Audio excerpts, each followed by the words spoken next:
Sa wakas, may bago na tayong bahay. Ang ganda doon, Papa. Salamat sa lahat ng sakripisyo mo. Sandali, ano yon? Ingat!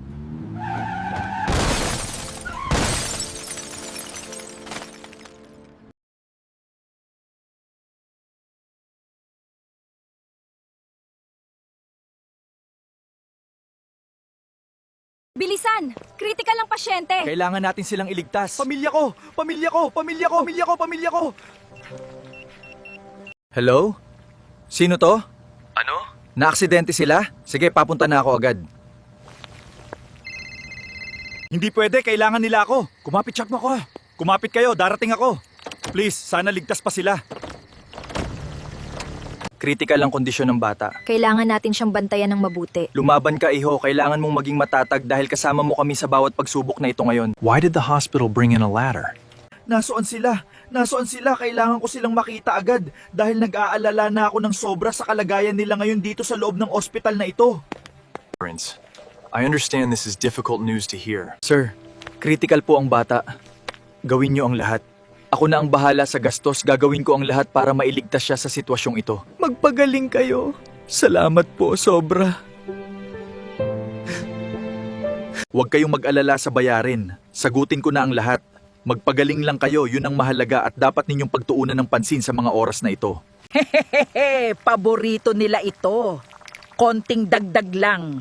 Siguradong matatapos na ang lahat. Kailangan ko muna mag-relax.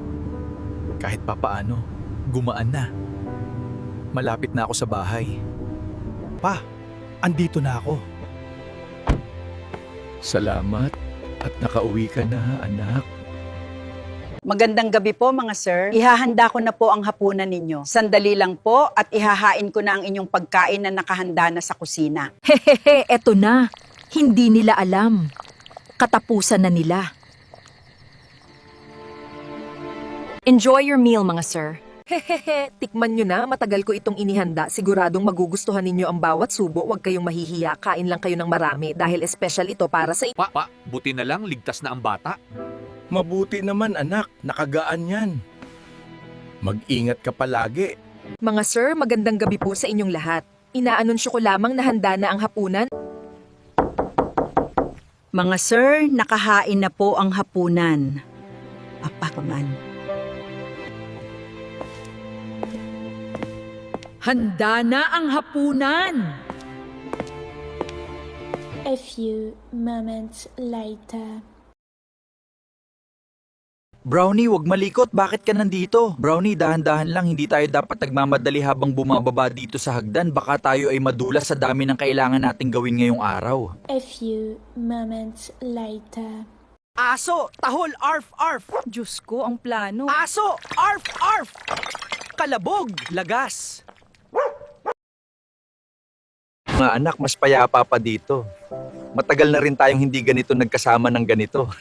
A few moments later. Pwede na kayong umuwi bukas. Maayos na ang lagay ninyo. Salamat po, Doc. Malaking ginhawa ito. Sa wakas, okay na ang lahat. Sir, bilin po ni Sir Antonio. Ihahatid ko kayo ng maayos. Sa wakas, nakauwi na rin tayo. Salamat. May sarili na ulit tayong tahanan.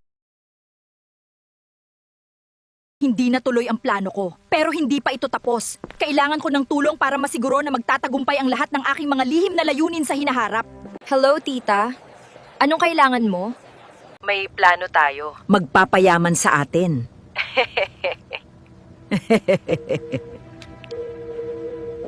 Interesting yan. Game ako dyan. Sir Antonio, may ipagpapaalam po ako. Bibisita po ang pamangkin ko dito. Naghahanap siya ng trabaho sa Manila. Sige, okay lang. Pwede siyang tumuloy dito. Sa wakas, nandito na ako. Dito magsisimula ang lahat, Sir Antonio. Maghihintay ka lang. Oo, ikaw siguro ang bisita. Opo, Antoinette po pala. Nice to meet you. Welcome sa mansion, Antoinette. Ang ganda ng simula. Pero hindi nila alam ang totoong dahilan ko. Sir Antonio, malapit na tayo. Hindi na tuloy ang una kong plano, kaya ikaw na ang bahala. Paaibigin mo si Sir Antonio, kunin mo ang loob niya. Kapag nakuha ko ang tiwala niya, makakapasok na ako sa kumpanya niya. Alam mo ba, balo na si Sir Antonio, patay na ang asawa niya. Yeah. May isa siyang anak, pero nasa Amerika at doon na nakatira. Kung ganon, easy money to. Are you certain we can proceed with the plan tonight? I am quite sure, provided we remain careful and keep our intentions to ourselves until tomorrow. Matulog ka na, bukas sisimulan mo na. Matulog ka na, bukas sisimulan mo na. Exciting to. Oo nga, nakaka-excite naman talaga ang mga ganitong klaseng sorpresang nakalaan para sa ating dalawa sa araw na ito. A few moments later. Dumating na siya, sa wakas ay narito na rin siya pagkatapos ng mahabang panahon ng paghihintay sa dilim ng gabing ito. Sana ay maging maayos ang lahat.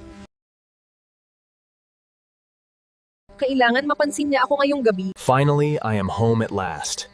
It has been a very long day, and I am truly relieved to be back in the comfort of my own house.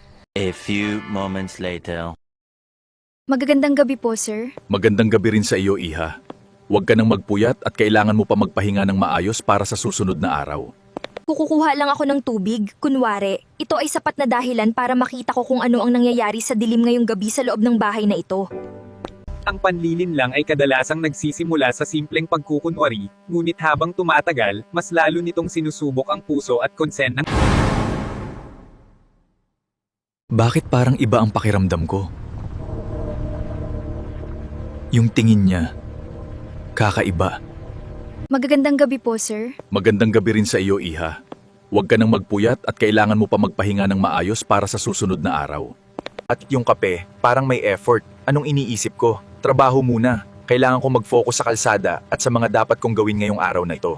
Hello, kumusta ka na? Ayos lang naman, ikaw ba kumusta? Miss na rin kita, sana ay magkita tayo agad dahil matagal na tayong hindi nakakapag-usap ng masinsinan. Miss na rin kita, pero may kailangan akong gawin dito. Sana naman ay maiintindihan mo ang sitwasyon ko ngayon dahil hindi madali ang lahat ng ito para sa akin. La la la la! Ang ganda ng simula. Unti-unti, papasok tayo sa buhay niya. Hindi niya mamamalayan. Hanggang sa huli, tayo ang panalo. Kailangan perfect ako ngayon para mas mapansin niya. Step 1 pa lang to. Time to move. Tita, pwede po magpahatid? Saan ka pupunta? Magmumall lang, konting lakad. Sige, kakausapin ko si Sir Antonio. Sir Antonio, may pakiusap po sana. Pwede po bang magpahatid si Antoinette sa driver? Okay lang, pwedeng magpahatid si Antoinette. Pero padaanin mo muna dito ang driver. May nakalimutan akong envelope ng papers sa kwarto ko. Pakipadala na lang dito sa opisina. Opo, salamat po sir. Mas lalo pa kitang makikilala. Number mo, tandang-tanda ko na hindi ko ito kakalimutan. Para sa susunod, direkta na akong lalapit. Lahat, kontrolado ko na. Ito na yung hinahanap ni Sir Antonio. Malapit na tayo sa gusto natin. Sa susunod, kwarto ko na rin ito. Tita, aalis na ako. Mag-ingat ka at tandaan mo ang plano. Oo naman, hindi ako papalya. Simula na ito. Malapit na. Ito ang susi para makapasok. Sir Antonio, ready ka na ba? Papunta na ako. Kailangan nating maging handa para sa lahat ng susunod na mga pangyayari ngayon. Andito na. Pwede bang sumama ako sa taas? Sandali po, tatanungin ko muna. Sige, hihintayin ko. Finally, pagkakataon ko na to. Why? Kailangan perfect ang dating ko. Anong sasabihin ko sa kanya? Kaya ko to, kakayanin ko ang lahat ng to ngayon. Sir Antonio, heto po yung envelope. Salamat, Antoinette. Walang anuman po. Magkape ka muna, sandali lang. Ganda naman ng opisina niyo, sir. Parang sarap mag-work dito. Talaga? Ano ba natapos mo? Business management po. Malay mo, gawin kitang sekretary ko. Salamat po sa kape. Magpapaalam na po ako. Ay, pasensya po. Aalis na ako, sir. Okay lang, mag-ingat ka sa lakad mo. Salamat po, sir. See you later. Bye po, aalis na ako at mag-iingat din ako sa daan pa uwi ngayon. Sige, balik trabaho na. Marami pang kailangan tapusin. Pero, bakit ganun? Parang may kakaiba. Yung hawak niya, parang may kuryente. Anong klaseng pakiramdam yun? Kakaiba siya. Malapit na ako, wait mo ko. Paalis na ako at papunta na dyan. Miss na kita ng sobra. Sa wakas, nandito na rin ako. Andyan ka lang pala. Miss na miss kita. Ako rin. Tagal natin to, tagal din nating hindi nagkita at ngayon lang tayo nagkaroon ng pagkakataong magkasama muli sa ganitong payapang sandali. Ang saya natin, no? Parang walang problema. Ikaw lang gusto kong kasama. Halika, alis tayo dito. Sa wakas, tayo lang. Miss na miss kita. Stay ka lang.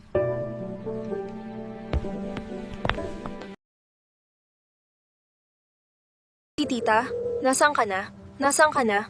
Pauwi na po ako. Sige, uwi na ako. Pauwi na rin ako agad. Huwag na kayong mag-alala dahil ayos lang ako ngayon. Sabay pa tayo dumating. Magandang gabi po, sir. Ang gwapo niyo pa rin kahit galing sa work. Mauna na po ako sa inyo, sir. Magandang gabi.